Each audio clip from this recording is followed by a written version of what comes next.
মানুষ ভাবে সবকিছুর ব্যাখ্যা আছে, কিন্তু পৃথিবীতে এমন কিছু ঘটনা ঘটে যায় যেগুলোর কোনো যুক্তি মেলে না। কখনো মনে হয় কেউ পাশে আছে, অথচ কাউকে দেখা যায় না। কখনো আবার পরিচিত রাস্তায় হঠাৎ অপরিচিত লাগে। আজকের গল্প সেসব অলৌকিক অভিজ্ঞতার একটি গল্প, যা শুনলে হয়তো আপনিও বিশ্বাস করবেন এই দুনিয়ায় অদৃশ্য এক শক্তির অস্তিত্ব আছে। আপনাদের সাথে আছি আমি সাইমা। আপনাদের সকলকে স্বাগতম জানাই আজকের গল্পের সন্ধ্যায়। আপনি যদি গল্প ভালোবাসেন, সাবস্ক্রাইব করে পাশে থাকুন। গল্পটি আমার কণ্ঠে হলেও প্রাণটা পায় কিন্তু আপনাদের ভালোবাসায়। চলুন ডুবে যাই আজকের অলৌকিক গল্পে। এটা চীনের এক শহুরে লোকগল্প।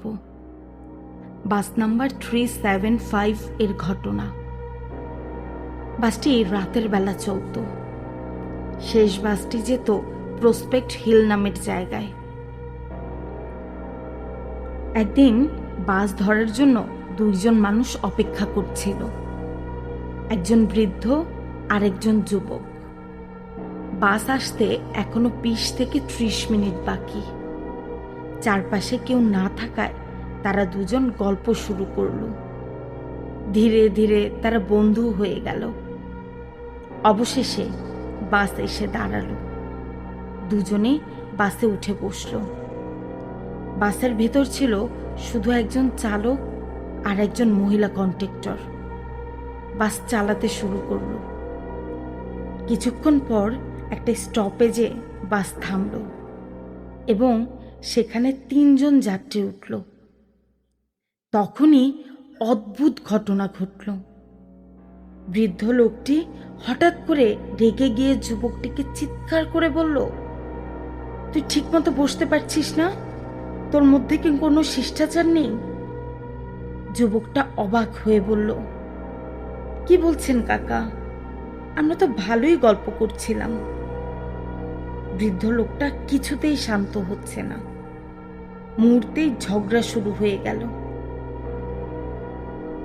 ঝগড়া আরো বেড়েই চলল। একসময় এসে বৃদ্ধ লোকটি বলল, তুই এক্ষুনি নাম, আমি তোকে বাইরে বের করে দেব। গাড়ির ভিতরে হট্টগোল শুরু হতেই বাস চালক বাস থামালো। সবাইকে শান্ত হতে বলল, কিন্তু বৃদ্ধ জেদ ধরল। অবশেষে বৃদ্ধ বলল, চল আমরা দুজনেই বাস থেকে নেমে যাই। তারা দুজনেই বাস থেকে নেমে গেল। বাস চালক তখন বৃদ্ধকে বলল, তুমি শান্ত হও, ও কিছুই করেনি, কিন্তু আমি তোমাকে বাঁচাতে এ কাজ করেছি।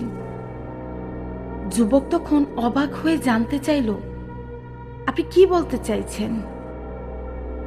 বৃদ্ধ ধীরে ধীরে বলল, তুই কি খেয়াল করেছিস যে 3 জন নতুন যাত্রী উঠেছিল তাদের কারোরই পা ছিল না? বৃদ্ধ বলল, আমার বহু বছরের অভিজ্ঞতায় বুঝেছি কিছু একটা অস্বাভাবিক ছিল, তাই তোকে নামিয়ে আনলাম। তারপর তারা দুজনে মিলে থানায় গিয়ে ঘটনাটা শেয়ার করলো। পুলিশ প্রথমে ভাবল, তোমরা কি নেশা করে এসেছো?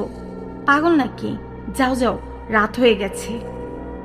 কিন্তু পরের দিন সকালে খবর এলো বাসটা তার গন্তব্যে পৌঁছায়নি, কোথাও খুঁজে পাওয়া যাচ্ছে না। পুলিশ তখন ঘটনাকে গুরুত্ব দিল। আবারও বৃদ্ধ আর যুবককে ডাকা হলো। তারা একই ঘটনা বলল। অবশেষে কয়েকদিন পর খবর এলো বাসটা পাওয়া গেছে, কিন্তু যেখান থেকে পাওয়া গেল সেটা নির্দিষ্ট রুটের প্রায় 100 কিলোমিটার দূরে। আরো ভয়ের বিষয় হলো, তদন্তে জানা গেল বাসের ফুয়েল ট্যাঙ্ক ভর্তি ছিল মানব রক্ত। কিন্তু আশ্চর্যের ব্যাপার হলো, চালক আর সেই মহিলা কন্ডাক্টর, তাদের আর কোনো দিনই খুঁজে পাওয়া গেল না।